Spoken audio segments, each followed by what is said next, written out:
ನಮಸ್ಕಾರ. ನಿನ್ನೆಯ ಸಂಚಿಕೆಯಲ್ಲಿ ಆಶಾ ಸೀರಿಯಲ್ ಏನಾಗಿದೆ ನೋಡೋಣ.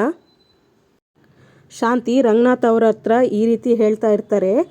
ಶ್ರುತಿ ಮಾತ್ರ ಅರಿಶಿನ ದಾರದಲ್ಲಿದ್ದಾಳೆ, ಮೀನಾ ಮಾತ್ರ ಮಂಗಲ ಚೈನ್ ಹಾಕ್ಕೊಂಡಿದ್ದಾಳೆ ಅಂತ ಹೇಳ್ತಾ ಇರ್ತಾರೆ. ಮೀನಾಗೆ ತಾಳಿ ಸರ ನಾನೇ ಕೊಡಿಸಿದ್ದು ಅಂತ ಶಾಂತಿ ಎಲ್ಲರ ಮುಂದೆ ಮೀನಾಗೆ ಅವಮಾನ ಮಾಡ್ತಾರೆ.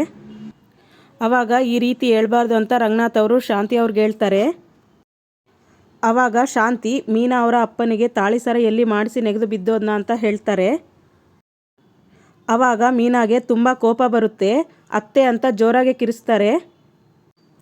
ಯಾರಿಗೇ ಆಗಲಿ ಸ್ವಾಭಿಮಾನ ಅಂತ ಒಂದು ಇರುತ್ತೆ ಅಲ್ವಾ.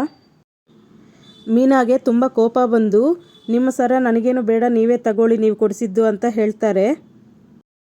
ಹಾಗಾಗಿ ಮೀನಾ ಮೊದಲು ಅರಿಶಿನ ಕೊಂಬು ದಾರ ದೇವ್ರ ಮನೆಯಿಂದ ತಗೊಂಡು ಬಂದು ಸೂರ್ಯನ ಕಟ್ಟು ಅಂತ ಹೇಳ್ತಾರೆ. ಸೂರ್ಯ ಬೇಡ ಅಂತ ಹೇಳ್ತಾ ಇರ್ತಾನೆ.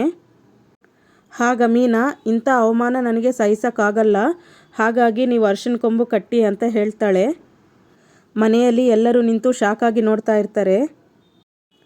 ಮೀನಾ ಸೂರ್ಯನ ಹತ್ರ ಅರಿಶಿನ ಕೊಂಬು ದಾರ ತಗೊಂಡು ಬಂದು ನೀವು ಜೊತೆಗಿದ್ರೆ ಸಾಕು ಅಂತ ಹೇಳ್ತಾಳೆ.